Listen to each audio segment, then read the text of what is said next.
नमस्कार दोस्तों, कैसे हैं आप सब। उम्मीद करता हूं आप सब स्वस्थ होंगे, मस्त होंगे। जैसा कि आज का टॉपिक है अपना लोकसभा और राज्यसभा। तो दोस्तों, लोकसभा और राज्यसभा क्या है? तो लोकसभा और राज्यसभा हमारे जो संसद है उसके महत्वपूर्ण सदन हैं। यानी कि जो लोकसभा जो है उसको हाउस ऑफ पीपुल्स कहते हैं और राज्यसभा उसको काउंसिल ऑफ स्टेट कहते हैं। हमारे संविधान के अंदर संसद का उल्लेख आर्टिकल 79 के अंदर है, राज्यसभा का उल्लेख आर्टिकल 80 के अंदर है और लोकसभा का जो उल्लेख है आर्टिकल 81 के अंदर है। अब बात करते हैं अपन लोकसभा। तो दोस्तों, जो लोकसभा जो है इसके जो सांसद होते हैं इनको क्या कहते हैं अपन? सांसद कहते हैं, यानी कि एमपी कहते हैं। और ये जो है ये भी सांसद कहलाते हैं और इनको भी राज्यसभा सांसद कहते हैं, राज्यसभा सांसद। अब बात करते हैं अपन लोकसभा। तो लोकसभा जो है ये लोकप्रिय सदन है, लोकप्रिय सदन है और निम्न सदन है, यानी कि संसद का ये निम्न सदन है। राज्यसभा जो है ये विद्वानों का सदन है और ये उच्च सदन है, यानी कि उच्च सदन। तो दोस्तों, लोकसभा का सांसद बनने के लिए आयु जो है, आयु कितनी होनी चाहिए? तो लोकसभा का सांसद बनने के लिए जो निम्नतम आयु है वो 25 वर्ष है। यानी कि लोकसभा का जो सदस्य बनने के लिए 25 वर्ष और राज्यसभा के लिए 30 वर्ष की आयु आवश्यक है। इनमें मतदान जो होता है, मतदान कैसे होता है? तो मतदान होता है प्रत्यक्ष जनता द्वारा, प्रत्यक्ष जनता द्वारा। और इनमें अप्रत्यक्ष होता है, अप्रत्यक्ष होता है यानी कि जनता के जो प्रतिनिधि होते हैं, विधायक, एमएलए वगैरह, विधान परिषद के सदस्य, वो इनका चुनाव करके बेचते हैं। अब बात करते हैं लोकसभा जो है ये अस्थायी सदन है, यानी कि अस्थायी सदन है। और राज्यसभा जो है वो क्या है? स्थायी सदन है। इसका मतलब क्या है? लोकसभा प्रति 5 वर्ष के बाद भंग हो जाती, जबकि राज्यसभा आजीवन चलती रहती है। इसका कार्यकाल की बात करें तो दोस्तों, इसका जो कार्यकाल है वो होता है 5 वर्ष का और इसका कोई कार्यकाल नहीं होता है, यानी कि अनिश्चित, यानी कि निरंतर।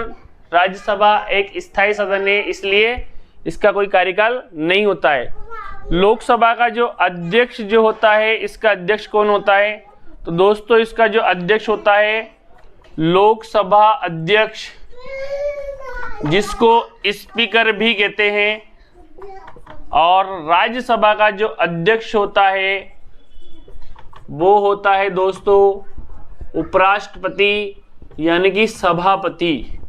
सभापति भी कहते हैं इनको, राज्यसभा का सभापति। अब बात करते हैं, ये जो लोकसभा के जो सदस्य हैं ये अपना इस्तीफा किसको देंगे? लोकसभा अध्यक्ष को देते हैं। जबकि राज्यसभा के जो सांसद हैं या राज्यसभा के जो सदस्य हैं वो अपना इस्तीफा उपराष्ट्रपति जी को सौंपते हैं। अब बात करते हैं अपन सीटों की संख्या। तो सीटों की संख्या की बात करते हैं तो टोटल सीटों की जो संख्या है टोटल 552 है। वर्तमान में 545 सीटें हैं लोकसभा के अंदर, जिसमें 530 तो है राज्यों से, 530 राज्यों से हैं, 13 यूटी यानी कि केंद्र शासित प्रदेशों से हैं और जो 2 सीटें हैं वो एंग्लो इंडियन यानी कि एंग्लो भारतीय, आंग्ल इंडियन, इनको राष्ट्रपति जी मनोनीत कर सकते हैं, यानी कि लोकसभा में 2 सदस्यों को उनको मनोनीत करने का पावर है। राज्यसभा की बात करें तो राज्यसभा में जो सीटें हैं, सीटों की संख्या वो कितनी है दोस्तों? तो वो है 245। अब 245 कैसे हैं? तो 245 के अंदर देखिए यहाँ पे 200 जो 30 जो सीटें हैं, अधिकतम सीटें 245 है। तो वर्तमान में 230 सीटें किससे हैं? वो है राज्यों से हैं। और इसमें 12 जो सीटें हैं, यानी कि 12 सीटों का मनोनीत करने का पावर किसको है? राष्ट्रपति जी को। यानी कि राज्यसभा में 12 सदस्यों को मनोनीत कर सकते हैं राष्ट्रपति। तो राज्यों से 233 आ सकती है अधिकतम, 233 प्लस 12 बराबर हो जाती है 245। तो टोटल राज्यसभा में सीटों की संख्या कितनी है? 245। 12 सदस्यों को मनोनीत कौन कर सकते हैं? साहित्य, संगीत, शिक्षा, कला और खेल के क्षेत्र में जो विद्वान होते हैं उनको मनोनीत करने का पावर है। ये मनोनयन जो कौन कर सकते हैं? राष्ट्रपति। राष्ट्रपति कितने लोगों को मनोनीत कर सकते हैं? 12 सदस्यों को।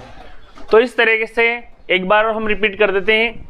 लोकसभा का उल्लेख हमारे संविधान के कौन से आर्टिकल में है? 81 में। संसद का उल्लेख 79 में है और राज्यसभा का उल्लेख 80 के अंदर। तो इसको ऐसे याद रख सकते हैं अपन, सरल। संसद 79, राज्यसभा 80, लोकसभा 81। तो ये इस तरह से आपको याद रखना है। अब बात करते हैं लोकसभा निम्न सदन है, राज्यसभा उच्च सदन है। जब निम्न सदन है तो आयु इनकी 25 वर्ष होनी चाहिए कम से कम। राज्यसभा 30 वर्ष है। तो दोस्तों लोकसभा में जो बहुमत दल के जो नेता होते हैं या बहुमत दल जिसमें होता है उसकी सरकार बनती है, न कि राज्यसभा से। ठीक है, तो ये याद रखना है। तो लोकसभा में जिसकी भी दल की बहुमत ज्यादा है जिधर, उसकी सरकार बनेगी। और जो मंत्री परिषद जो होती है वो लोकसभा के प्रति उत्तरदायी होती है। यानी कि मंत्री परिषद जो है लोकसभा के प्रति उत्तरदायी होती है। यानी कि मंत्री परिषद जो मंत्री होते हैं वो राज्यसभा से भी हो सकते हैं और लोकसभा से भी होते हैं, लेकिन वो लोकसभा के प्रति उत्तरदायी होते हैं। ठीक है, ओके। अब मतदान तो प्रत्यक्ष जनता, इसका हर 5 साल बाद चुनाव होता है लोकसभा के सदस्यों का। राज्यसभा का अप्रत्यक्ष मतदान प्रणाली द्वारा। ये एक प्रकार का अस्थायी सदन है। राज्यसभा स्थायी सदन है। इसका कार्यकाल 5 वर्ष का होता है। इसका कोई कार्यकाल नहीं होता, यानी कि आजीवन चलती रहती है। इनके जो अध्यक्ष होते हैं, लोकसभा अध्यक्ष या स्पीकर होते हैं, उपाध्यक्ष भी होते हैं। और लोकसभा अध्यक्ष जो अपना इस्तीफा उपाध्यक्ष को देते हैं और उपाध्यक्ष अपना इस्तीफा अध्यक्ष को सौंपते हैं। और जो जितने भी सांसद होते हैं वो अपना इस्तीफा अगर देना चाहें तो वो लोकसभा अध्यक्ष को देते हैं। सीटों की संख्या टोटल है 552, वर्तमान में है 545। और 545 कैसे? 530 तो सभी राज्यों से, 13 केंद्र शासित प्रदेशों से, 2 एंग्लो इंडियन को मनोनीत कर सकते हैं राष्ट्रपति जी। इसके अंदर अध्यक्ष कौन होते हैं? तो उपराष्ट्रपति होते हैं। यानी कि राज्यसभा के सभापति के रूप में कार्य कौन करते हैं? उपराष्ट्रपति। सीटों की संख्या 245 से अधिकतम, राज्यों से अधिकतम 233 हो सकती है। और 12 सदस्य जो हैं वो मनोनीत कर सकते हैं राष्ट्रपति, जो साहित्य के, कला, संगीत वगैरह इसके क्षेत्र में पारंगत हो। तो इस तरह से हमने लोकसभा और राज्यसभा में अंतर देखा। तो दोस्तों लोकसभा में अब प्रश्न क्या बन सकता है कि लोकसभा में जो है बहुमत है उसकी ही सरकार बनेगी। यानी कि लोकसभा में जिस दल का बहुमत है उनकी सरकार बनेगी। ठीक है, थैंक्स, जय हिंद, जय भारत।